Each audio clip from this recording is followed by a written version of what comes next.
এই আয়োজন জন্যই আমি কর্তৃপক্ষকে আন্তরিক ধন্যবাদ জানাচ্ছি। উপস্থিত সঞ্চালক, অতিথিবৃন্দ, জাতীয় নেতৃবৃন্দ, গণমাধ্যম বন্ধুগণ, আজকের যে বিষয়টি সামনে আনা হয়েছে এটা সামনে ইলেকশনকে সামনে রেখে খুবই প্রাসঙ্গিক এবং উপযোগী আমি মনে করি। এই জন্য সাবজেক্ট সিলেকশনের জন্য আমি আজকের আয়োজক মণ্ডলীকে আন্তরিক ধন্যবাদ জানাচ্ছি আমার পক্ষ থেকে এবং দলের পক্ষ থেকে। আমরা যে প্রেক্ষাপটে এখানে আছি, বাংলাদেশে একটা পরিবর্তন এসেছে ২৪ সালে ৫ই আগস্ট। তার পরবর্তী প্রেক্ষাপটে ১২ই ফেব্রুয়ারি নির্বাচন অনুষ্ঠিত হতে যাচ্ছে। সেই বিপ্লবের যারা বীর যোদ্ধা ছিলেন তাদের অন্যমত একজন প্রতিনিধি এখানে আছে, এনসিপির আহ্বায়ক নাহিদুল ইসলাম, এবং যারা শহীদ হয়েছেন সবাইকে আমি স্মরণ করছি শ্রদ্ধার সাথে। আমাদের স্বাধীনতা সংগ্রামে যারা বিভিন্ন পর্যায়ে গণতান্ত্রিক আন্দোলনে যারা জীবন দিয়েছেন, আত্মত্যাগ, তাদেরকে শ্রদ্ধার সাথে স্মরণ করছি। এবং সেই মুক্তিযুদ্ধের সংগ্রামী ইতিহাসে আমাদের বিএনপির মহাসচিব এখানে আছেন, কমিউনিস্ট পার্টির সাবেক প্রেসিডেন্ট, বর্তমান প্রেসিডেন্ট সৈয়দ মুজাহিদ ইসলাম সেলিম ভাই আছেন। আজকে আমাদের দলের পক্ষ থেকে যে ভিশন আমরা ভাবছি, আগামী নির্বাচন, আগামী বাংলাদেশ, নতুন বাংলাদেশ, একটি ইনসাফের বাংলাদেশ, একটি মানবিক সমাজ প্রতিষ্ঠার বাংলাদেশ আমরা করতে চাই। একটি আত্মমর্যাদাশীল জাতি হিসেবে প্রতিষ্ঠা হওয়ার জন্যেই আমরা যে বাংলাদেশ চাই, অর্থনৈতিক মুক্তি, সুশাসন, গণতন্ত্র প্রতিষ্ঠা, এই বিষয় নিয়ে আমরা কাজ করতে চাই। অর্থনৈতিক সমৃদ্ধি এবং স্বনির্ভরতা অর্জন করা, এটাকে সামনে রেখেই আমাদের যে ভিশন আমরা সাজিয়েছি। আমরা যে করাপশন আজকে বাংলাদেশকে পিছিয়ে দিয়েছে সেটাকে ভাঙতে চাই। আমরা গড়তে চাই ইনসাফের Bangladesh. This is our vision. এই ভিশন সামনে রেখে আমরা যেই কর্মসূচি গ্রহণ করেছি, সেখানে প্রথম কথা হচ্ছে আমরা বাংলাদেশকে এমনভাবে গড়তে চাই যেখানে দুর্নীতি চিরবিদায় হবে, যেখানে দুর্বৃত্তায়ন বিদায় হবে, সন্ত্রাস বিদায় হবে, আইন শৃঙ্খলাকে আমরা নতুনভাবে ঢেলে সাজাতে চাই। মায়ের কোলে যেমন শিশু নিরাপদ, বাংলাদেশের নাগরিক যেন আগামী প্রজন্ম সেরকম একটা নিরাপদ বাংলাদেশ করতে পারে। আমাদের এডুকেশনকে আমরা ঢেলে সাজাতে চাই, যে এডুকেশন হবে আমাদের কর্মমুখী, যোগ্যোপযোগী, এবং যেই কর্মসূচি আমরা নিয়েছি এডুকেশনের ক্ষেত্রে, সেখানে আমরা সর্বস্তরে অবৈতনিক শিক্ষাকে গুরুত্ব দিচ্ছি এবং শিক্ষার মান, আন্তর্জাতিক প্রতিযোগিতায় আমাদের যে মান প্রয়োজন, আগামী দিনের বিশ্ব এবং ২১ শতকের যে চ্যালেঞ্জ মোকাবেলা, প্রযুক্তি এবং জ্ঞান নির্ভর, তার সাথে হলো গবেষণা, গবেষণার খাতে বাজেট বরাদ্দ, শিক্ষার বাজেটকে বরাদ্দ। বর্তমান শিক্ষার জিডিপির যে বরাদ্দ আছে 1.69, এই যে আজকের বরাদ্দের পার্সেন্টেজ জিডিপিতে, সেটা আমরা পর্যায়ক্রমে ৬% উন্নত করতে চাই শিক্ষার ক্ষেত্রে। শিক্ষার কারিকুলাম, সিলেবাস, কারিগরি শিক্ষার উপর বেশি অগ্রাধিকার, কারণ কারিগরি শিক্ষাকে অবৈতনিক করব আমরা। Language, international language English, Arabic, আন্তর্জাতিক বিশ্ব যে দেশকে প্রতিনিধিত্ব করতে হয়, তাহলে সেই জায়গাটা আমরা অ্যাডজাস্ট করবো, সেটাকে নতুন করে সাজাবো, এটাকে সহজলভ্য করব আমরা। শিক্ষার ক্ষেত্রে আরও আমূল পরিবর্তনের বিস্তারিত কর্মসূচি আছে। ট্যালেন্ট হান্ট, আমাদের মেধাগুলোকে যেভাবে আমরা বিকশিত করতে চাই, দেশের যেমন তাদের গবেষণার সুযোগ করে দিতে হবে, আমরা ডেমোক্রেটিক ডিভিডেন্ডের যে বেনিফিটটা নিতে চাই সেটা এডুকেশনের মধ্য দিয়ে আমাদেরকে প্রায়োরিটি দিতে হবে। নৈতিক মূল্যবোধ এবং তার আলোকে সময় উপযোগী প্রযুক্তি নির্ভর শিক্ষা হলে এটা সম্ভব। আমাদের করাপশন ফ্রি করতে হলে অবশ্যই নৈতিকতার উপর গুরুত্ব দিতে হবে শিক্ষার ক্ষেত্রে। একজন আমার শিশু, আমার ছাত্রকে যদি আমরা গড়তে পারি, তাহলে তারা কর্মজীবনে গিয়ে সেটার অ্যাপ্লিকেশনটা আমরা লক্ষ্য করব। আবার আমাদের মেধাগুলো পাচার হচ্ছে, এই মেধা পাচার রোধ করতে হলে দেশের ভিতরে সুযোগ বাড়াতে হবে। আমরা যখন দেশের বাইরে যাই, সেখানে দেখি যে আমাদের দেশের সন্তানরা যে অবদান রাখছে অন্য কান্ট্রিতে আবিষ্কারের ক্ষেত্রে, জ্ঞান বিজ্ঞান প্রযুক্তির ক্ষেত্রে, এটা অনন্য। এবং সেই দেশের লোকেরাও বলে, তোমরা কেন পিছনে আছো? তোমাদের তো মেধা আছে, যে মেধাগুলো আজকে আমাদেরকে এগিয়ে দিচ্ছে। তাহলে বাংলাদেশের সন্তানরা বিদেশে গিয়ে অন্য রাষ্ট্রকে যদি কন্ট্রিবিউট করে এগিয়ে দেয়, তাহলে বাংলাদেশ কেন পিছিয়ে থাকবে? তাহলে আমরা মেধা পাচার রোধ করতে হলে ফ্যাসিলিটিগুলো বাড়াতে হবে, রিসার্চ বাড়াতে হবে, সুযোগ তৈরি করে দিতে হবে। স্বাধীনতার 54 বছর পর আমরা বিগত দিনের যে ব্যর্থতার গ্লানি টেনে আনতেছি, এই কারণে আমাদের কিন্তু এডুকেশন যেন এই দুরবস্থায় আছে। অন্যদিকে আমাদের অর্থনীতি কিন্তু পিছনে পড়ে আছে। অর্থনীতির দিক কিছু কিছু অর্জন থাকলেও বেসিক্যালি আমাদের যে সম্পদ সম্ভাবনা আছে, সেই তুলনায় একেবারেই অপ্রতুল অগ্রগতি হয়েছে। তার ক্ষেত্রে আমাদেরকে ব্যারিয়ার তৈরি করেছে পদে পদে, সেটা হলো করাপশন। সেই জায়গাটা যদি আমরা বেরিয়ে আসতে পারি, 0 পয়েন্টে আমরা যদি নিয়ে আসতে পারি, তাহলে এটা সম্ভব। এটা কিভাবে হবে? এটার জন্য আমাদেরকে সব ক্ষেত্রে একটা ফ্যাসিলিটি বাড়াতে হবে। শিক্ষকরা কেন রাস্তায় নামে? তাহলে আমাদের এটা অ্যাড্রেস করতে হবে।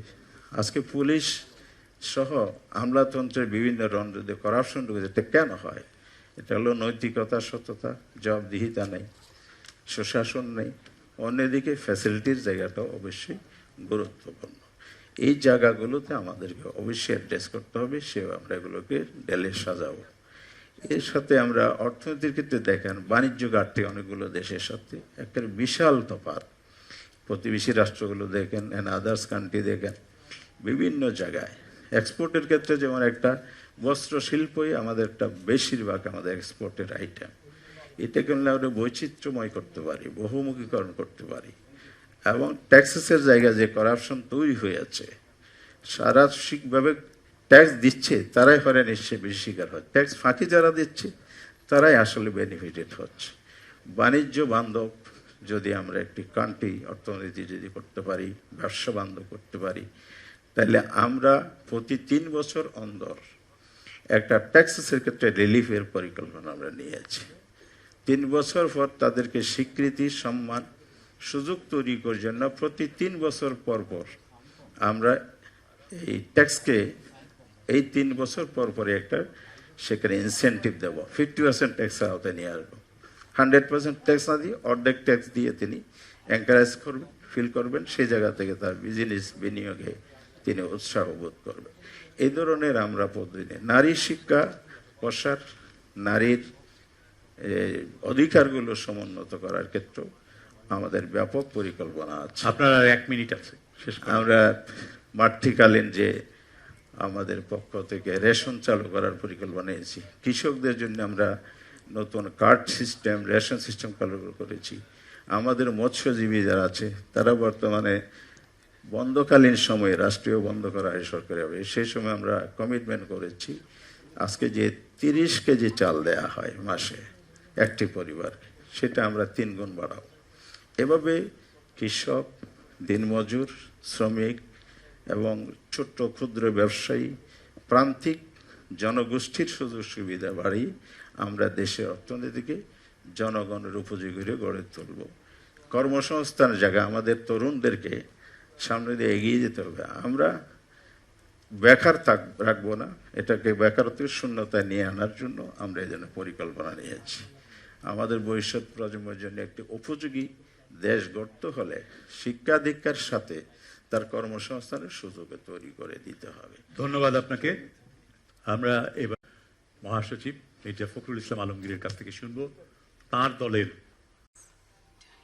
আমি প্রথমে ক্ষমা চেয়ে নিতে চাই, আমার আসতে মতো আমিও অসুস্থ, কিন্তু আমার যে আমি মনে করেছি যে এই অনুষ্ঠানে আমার আসা উচিত, সেই জন্য একটু দেরি হলো। আমি এসেছি, আমার বিলম্বের জন্য আমি ক্ষমা প্রার্থী। সামনে নির্বাচন, এবং এই নির্বাচন আমরা সবাই জানি যে এটা এমনি এমনি আসেনি। একটা দীর্ঘ 15 বছরের লড়াই সংগ্রাম, অনেক রক্তপাত,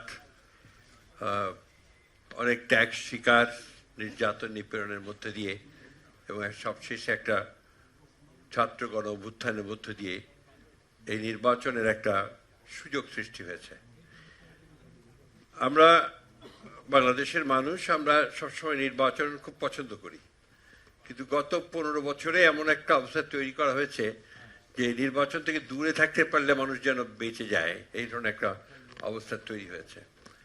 এটা এই অবস্থা থেকে ফিরে নিয়ে আসার যে সুযোগ সৃষ্টি হয়েছে, দুর্ভাগ্যক্রমে সেই সুযোগটাও যেন আমরা অলমোস্ট হারাতে বসার উপক্রম হয়েছে।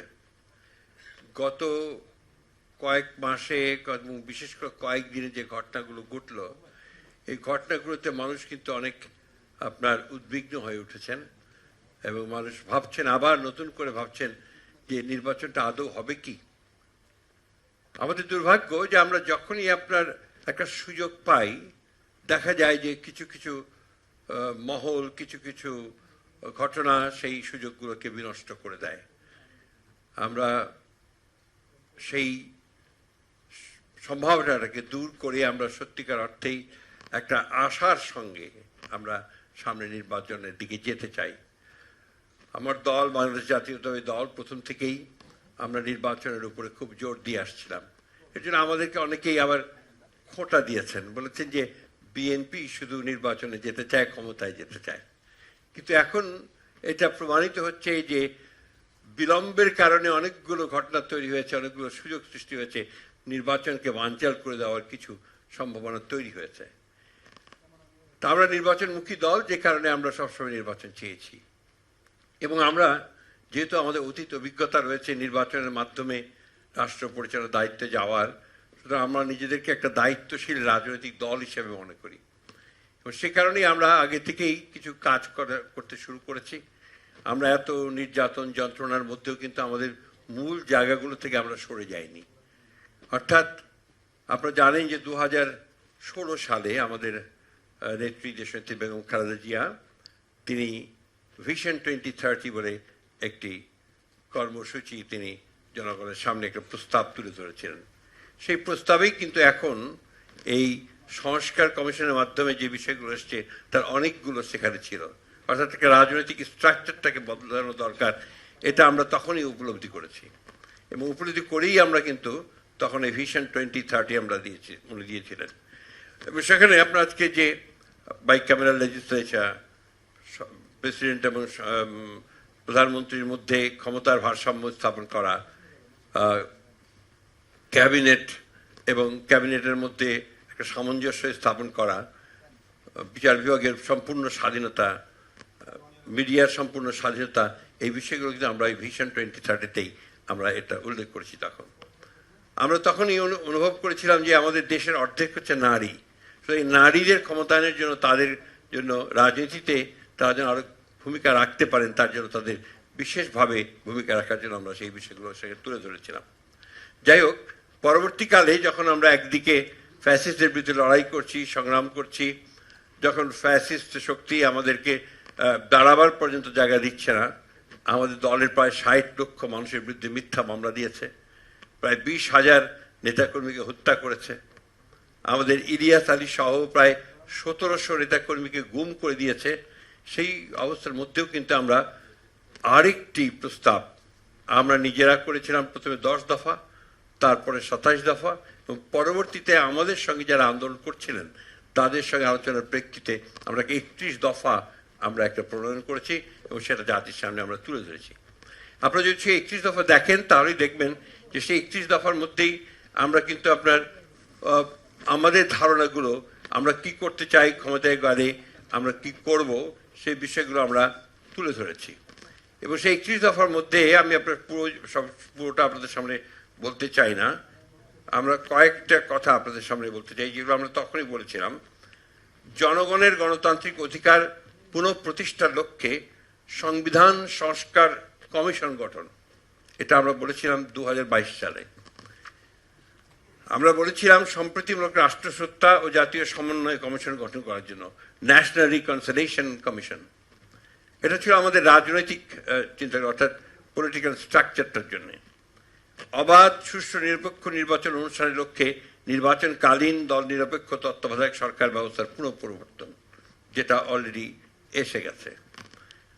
তখন আমরা আপনার কেয়ারটেকার গভর্নমেন্ট সরকার সম্পর্কে বলতে গেলে আমাদেরকে তখন সবাই বিদ্রুপ করতেন, বিশেষ করে আমরা যখন বিরোধী দলে ছিলাম। এমনকি বিদেশিরা পর্যন্ত, পশ্চিমা বিশ্ব পর্যন্ত বলতো দ্যাটস এ ডেড ইস্যু।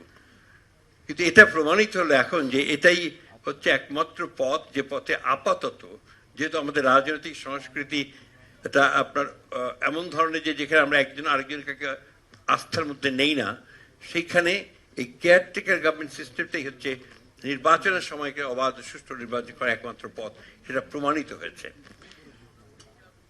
আইনসভা, মন্ত্রিসভা, রাষ্ট্রপতি, প্রধানমন্ত্রী ও বিচার বিভাগের মাঝে ক্ষমতার ভারসাম্য প্রতিষ্ঠা করা, প্রধানমন্ত্রীর দায়িত্ব পালনের সময়সীমা অনূর্ধ্ব পরপর 2 মেয়াদ নির্ধারণ। আমরা 22 সালে বলেছিলাম। আমি এটা এই জন্য আবার রিপিট করছি যে এই কথাগুলো কিন্তু আমরা আগে বলেছি এবং আমরা এগুলোতে কমিটেড। বিভিন্ন বিষয়ে জ্ঞান, দক্ষতা, অভিজ্ঞতা সম্পন্ন বিশিষ্ট ব্যক্তিদের সমন্বয়ে আইনসভায় উচ্চ কক্ষের প্রবর্তন, অর্থাৎ আপনার যেটাকে আমরা আপার হাউস বলছি, সেই আপার হাউস। সংবিধানের 70 অনুচ্ছেদ সংশোধন, নির্বাচন কমিশন, নির্বাচন ব্যবস্থার সংস্কার ও সংশ্লিষ্ট আইন ও বিধি সংশোধন, স্বচ্ছতা নিশ্চিতকরণে সকল রাষ্ট্রীয়, সাংবিধানিক ও সংবিধিবদ্ধ প্রতিষ্ঠানের পুনর্গঠন শক্তিশালীকরণ। এইগুলোই ছিল আমরা যেগুলো আজকে যেগুলো কমিশন থেকে বেরিয়ে এসছে, 6টা কমিশন থেকে, তার বেশিরভাগই কিন্তু আমাদের এই 31 দফার মধ্যে রয়ে গেছে। এরপরে আমরা তখন আমরা ভেবেছিলাম যে আমাদের অর্থনীতি যেভাবে ধ্বংস করা হয়েছে, একে তো আপনার সমস্ত প্রতিষ্ঠানগুলোকে ধ্বংস করে দিয়েছে, আমাদের যে গণতান্ত্রিক যে প্রতিষ্ঠানগুলো, ইনস্টিটিউশনগুলো, অন্যদিকে আমাদের ইকোনমিক ইনস্টিটিউশনগুলো তো ধ্বংসই, এবং ওখানে একটা অলিগার্কি তৈরি করা হয়েছে। কোটি কতক মানুষ রাষ্ট্রীয় সহযোগিতায় তারা পুরো দেশের সম্পদকে লুট করে নিয়ে চলে যাচ্ছেন। এটা নিয়ে আমাদের অর্থনীতিবিদরা অনেক কথা বলেছেন। আমি পেছনে দেবপ্রিয় ভট্টাচার্যকে দেখতে পাচ্ছি, রাশেদ তিতুমিরকে দেখতে পাচ্ছি, তারা কিন্তু অনেক কথা বলেছেন সেই সময়। এবং এর ফলে কি হয়েছে যে আজকে যখন আপনার 5 তারিখের পরে যখন অন্তর্বর্তী সরকার দায়িত্ব নিয়েছে, সত্যিকার অর্থেই তারা একটা ধ্বংস স্তূপের মধ্যে দায়িত্বটা নিয়েছে। এই কথা বলার কোনো বলার প্রয়োজনও নেই। কিন্তু সমস্যাটা হয়েছে যে মানুষ তো তাদেরকে চলতে হয়, তার প্রতিদিনকার বাজার করতে হয়, খাওয়ার ব্যবস্থা করতে হয়, চলতে হয়, ফিরতে হয়, অফিসে যেতে হয়। ফলে স্বাভাবিক জীবনযাত্রাটা এত আস্তে আস্তে কঠিন হয়েছে, আরো কঠিন হচ্ছে। এখন বাজারে গেলে মানুষ পাগল হয়ে যায়, ইনফ্লেশন এত বেশি। তো এই জিনিসগুলোকে নিয়ন্ত্রণ তো একদিনে সম্ভব নয়, তবে যেটা সম্ভব, যেটা চেষ্টা করা, আমি মনে করি এই সরকার কিছুটা চেষ্টা করেছে, কিন্তু এই এত তাড়াতাড়ি সফল হওয়ার কোনো কারণ নেই, কিছুটা নিয়ন্ত্রণে আনার চেষ্টা করা হচ্ছে। আমরা সেই জন্যে আমাদের 9 মিনিট হয়েছে, আপনাকে আর 1 মিনিটে শেষ করতে। তাহলে তো আপনারা আমার প্রতি খুব অবিচার করছেন যে আমাকে আর কথা বলার সুযোগ পাবো না আমি। আর এত অল্প সময়ের মধ্যে এই কথা, শুধু এইটুকু বলে নেই, আমরা অর্থনীতির জন্য একটা স্বয়ংসম্পূর্ণ পরিপূর্ণভাবে আমরা একটা পেপার তৈরি করেছি, যে পেপারগুলো আমরা আপনার ইতিমধ্যেই আমরা বিভিন্ন জায়গায় দিয়েছি। আমরা মনে করি যে আমাদের এই অর্থনৈতিক যে পরিকল্পনাগুলো আমরা নিয়েছি, এই পরিকল্পনাগুলো বাংলাদেশে নিশ্চয়ই আমরা মনে করি যে ক্রাইসিসটা কাটিয়ে উঠে আমরা একটা এমন একটা জায়গায় যেতে পারবো। এটা আমি জানি একদিনে সম্ভব নয়, 2 দিনে সম্ভব নয়, কিন্তু 5 বছরে আমরা পর্যায়ক্রমে সেই জায়গায় পৌঁছতে পারবো, যে জায়গায় গিয়ে আমরা একটা স্থিতিশীল জায়গায় দাঁড়াতে পারবো। আপনারা জানেন অনেকেই যে অতীতে আমরা যখন সরকার চালিয়েছি তখন আমরা অনেকগুলো রিফর্মস আমরা তখন নিয়ে আসতে সক্ষম হয়েছিলাম।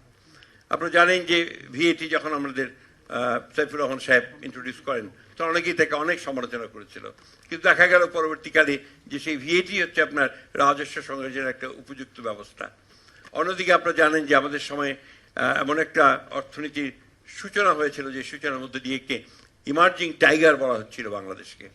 এবং তখন শেষের দিকে 2006 আমাদের গ্রোথ রেট কিন্তু 7 পর্যন্ত ছিল। আপনার 10 মিনিট শেষ হয়েছে। আমার শেষ হয়েছে, আমি 1 সেকেন্ডে শেষ করি। আমার 1 সেকেন্ডে শেষ করতে দেবেন। আমরা খুব আশাবাদী যে আমরা বরাবরই ধ্বংসপ্রাপ্ত অর্থনীতিকে আমরা টেনে উপরে তুলেছি, আমাদের অতীত থেকে 75-এ তুলেছি, 91-এ তুলেছি, আবার 2001-এ তুলেছি। ঠিক একইভাবে এবারও আমরা যদি জনগণের আস্থা নিয়ে সরকার পরিচালনার দায়িত্বে যেতে পারি, অবশ্যই সে অর্থনীতিকে আমরা আবার আপনার কাছে ফিরবো প্রশ্নগুলো আসলে। আমি শেষ করে ফেলি। অর্থনীতিকে আমরা সেই জায়গায় নিয়ে পৌঁছতে পারবো যে জায়গায় জনগণ অন্তত স্বস্তিতে থাকবেন। ধন্যবাদ। ধন্যবাদ। এবার আমরা শুনবো বাংলাদেশের কমিউনিস্ট পার্টির ভিশন বা রূপকল্প।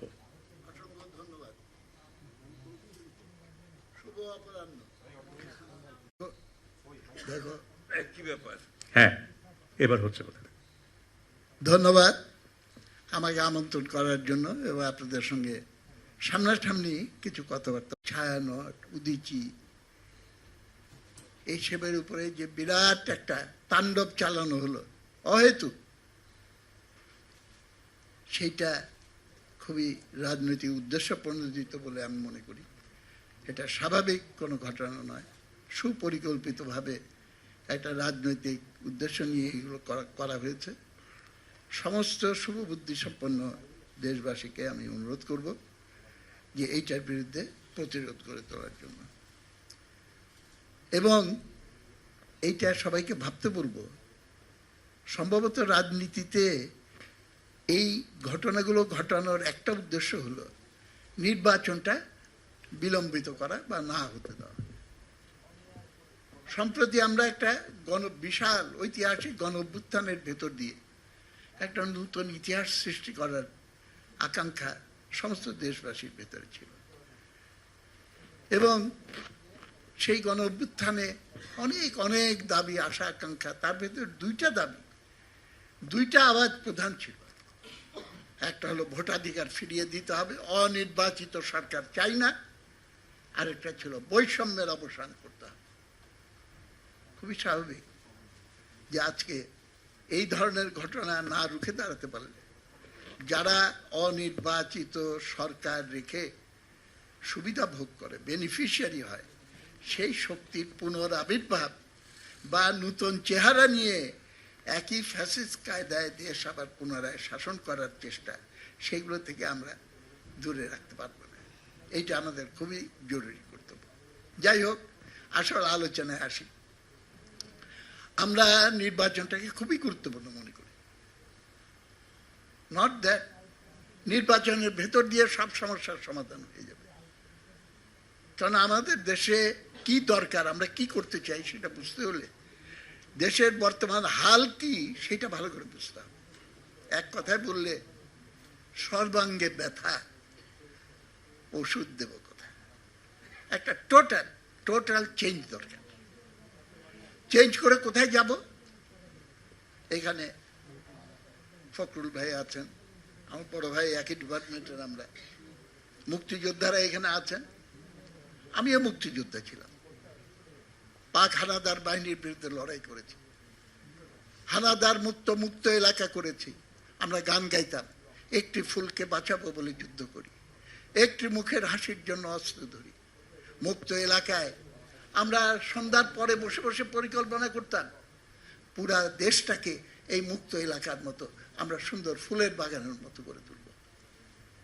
মুক্ত এলাকায় কোনো ঘুষ দুর্নীতি ছিল না, মুক্ত এলাকায় কোনো নারী নির্যাতন ছিল না, মুক্ত এলাকায় সবাই মহব্বতের সঙ্গে, ইনসাফের সঙ্গে একটা ব্যবস্থা সেখানে জনগণের শক্তি এবং বুদ্ধি দিয়েই তারা গড়ে তুলেছে।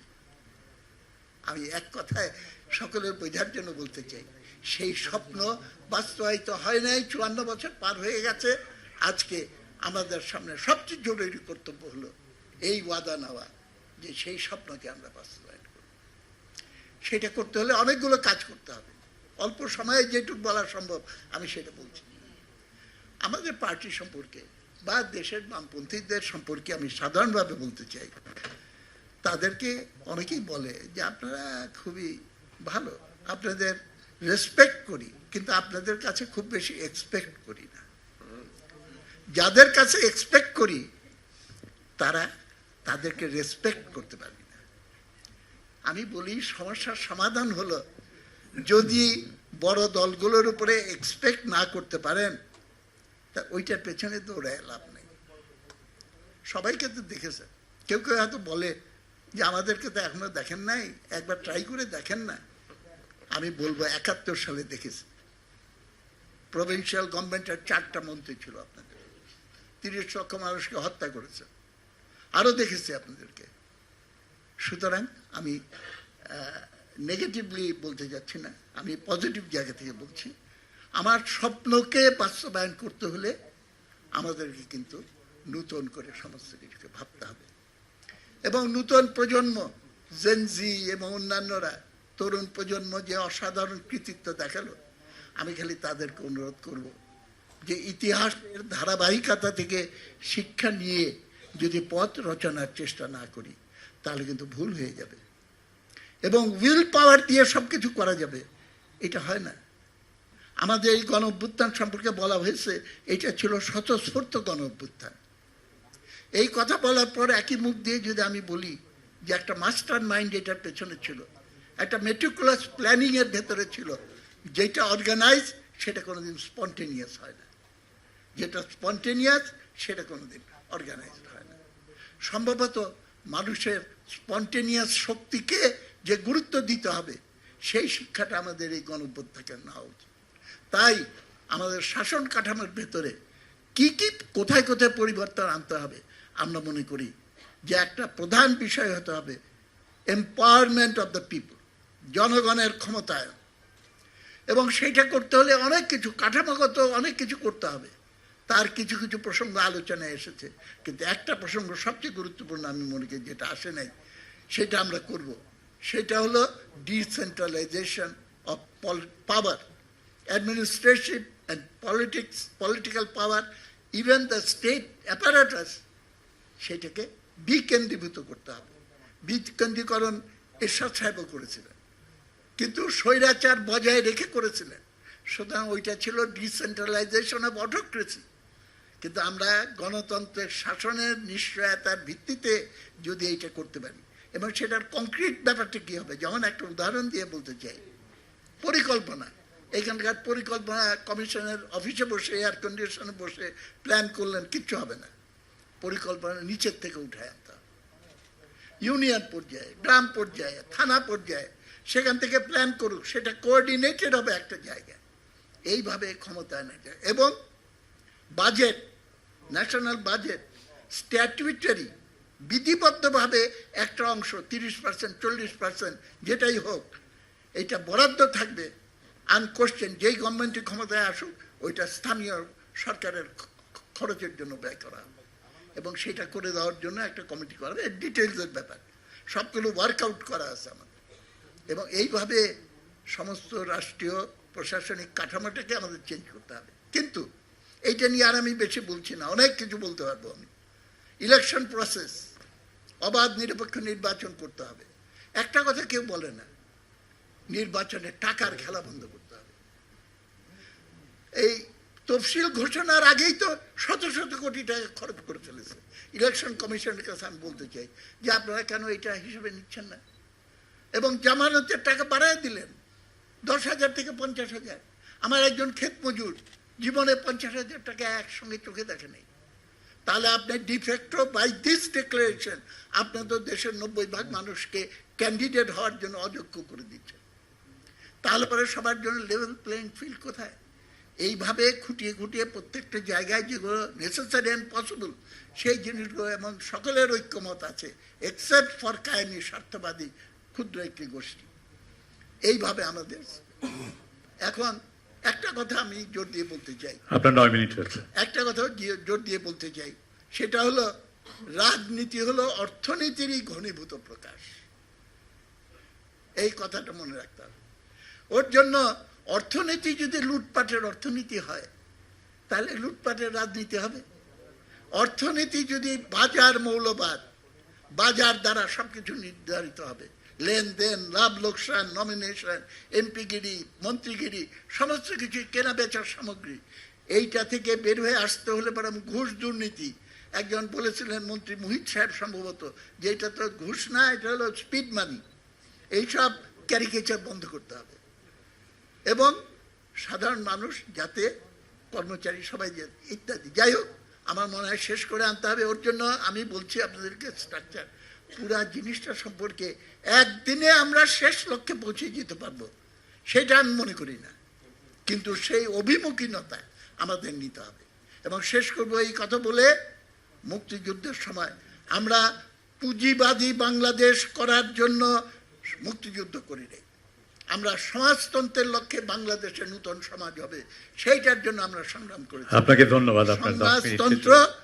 লক্ষ্যে অভিমুখী পদক্ষেপ যাতে আমরা নিতে পারি এবং ভবিষ্যৎ রচনা করতে পারি, সেই ওয়াদা নিয়ে আমরা এই নির্বাচনে জনগণের কাছে যেতে চাই। এই দিনই দিন নয়, আরো দিন আছে এবং সাহসে বুক বেঁধে সেই লক্ষ্যে জনতাকে ঐক্যবদ্ধ হতে হবে, নূতন শক্তির অনুসন্ধান করতে হবে। ধন্যবাদ। নিয়ম মানার জন্য অনুরোধ করেছিলাম, সেটা মানলে ভালো হয়। এবার আমরা জাতীয় নাগরিক কমিটির সাউন্ড ওই মাইকটা। ধন্যবাদ হ্যাঁ, শুনুন। ডেইলি স্টারকে এই ইলেকশন ডিবেট আয়োজনের জন্য এবং আমন্ত্রণের জন্য। আমি আমার আলোচনা শুরুতেই সাম্প্রতিক সময়ে ডেইলি স্টারের উপরে হামলা এবং তারা যে ক্ষতির সম্মুখীন হয়েছে সেটার জন্য নিন্দা জানাই এবং ডেইলি স্টার পরিবারের প্রতি আমাদের সমবেদনা জ্ঞাপন করছি। জাতীয় নাগরিক পার্টি বা এনসিপির গণ অভ্যুত্থান পরবর্তী একটি রাজনৈতিক দল এবং খুব স্বাভাবিকভাবেই গণ অভ্যুত্থানের যে প্রেক্ষাপট, সেই প্রেক্ষাপট থেকেই রাজনৈতিক দল হিসেবে আমরা আত্মপ্রকাশ করেছি এবং সামনে নির্বাচনে আমরা অংশগ্রহণ করতে যাচ্ছি। ফলে আমরা একটা কথা বলি যে গণ অভ্যুত্থানের আকাঙ্ক্ষা বাস্তবায়ন আমাদের প্রধানতম লক্ষ্য। এখন গণ অভ্যুত্থানের আকাঙ্ক্ষা নিয়ে অনেক ধরনের বিতর্ক এবং ডিভিশন আছে, এক একজন এক একভাবে ব্যাখ্যা করেছে, কিন্তু আমাদের কাছে যেটা আমরা বুঝি যে গণ অভ্যুত্থানের এবং গণ অভ্যুত্থানের সময়ে আমরা যে বক্তব্যগুলো দিয়েছি, মানুষের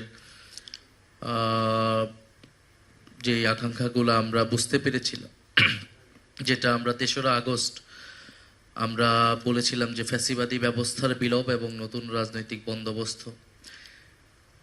ফলে দল হিসেবেও আমাদের ঘোষিত মূল কর্মসূচি হচ্ছে এইটা, যে ফ্যাসিবাদী একটা ব্যবস্থার মধ্য দিয়ে বাংলাদেশ বিগত 16 বছর গিয়েছে, সেটা সম্পূর্ণরূপে বিলোপ করে আমরা একটা নতুন গণতান্ত্রিক ব্যবস্থা প্রতিষ্ঠা করা, অর্থাৎ একটা নতুন সামাজিক রাজনৈতিক চুক্তির কথাই আমরা বলেছিলাম গণ অভ্যুত্থানের মধ্য দিয়ে।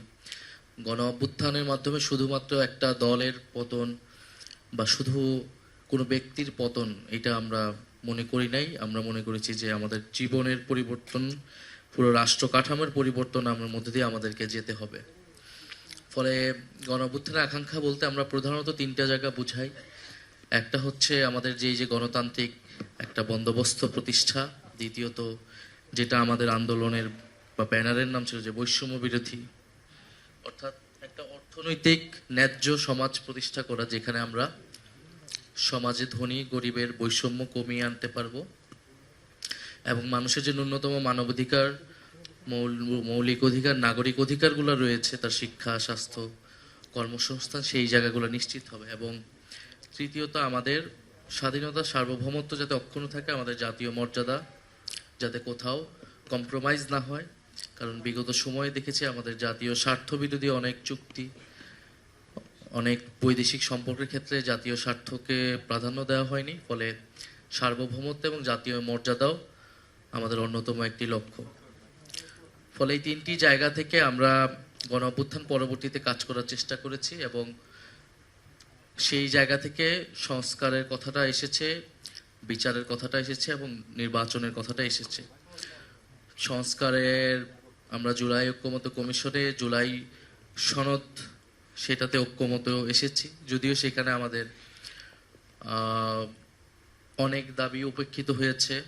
আমরা যেইভাবে পুনর্গঠনটা চেয়েছিলাম সেটা হয়নি, কিন্তু বাস্তবতা মেনে নিয়ে আমরা বলেছি যে যতটুকু হয়েছে সেটাতেই আমরা আমাদের অর্জন মনে করে সামনের দিকে এটা আগাতে চাই। এবং সামনের নির্বাচনটা হচ্ছে গণভোট। আমরা যখন নির্বাচনের কথা বলি, আমরা শুধুই নির্বাচনের কথাই বলতেছি, যেন এটা একটা সাধারণ নির্বাচন যেখানে ক্ষমতার শিফটিং ঘটবে একটা সরকার থেকে আরেকটা সরকার। কিন্তু এই নির্বাচনটা গণভোট, এবং গণভোটের মধ্যে দিয়ে আমরা যেই জায়গাগুলো এসেছিলাম সেই অর্জনগুলা বাস্তবায়িত হবে যদি জনগণ সেটার পক্ষে থাকে।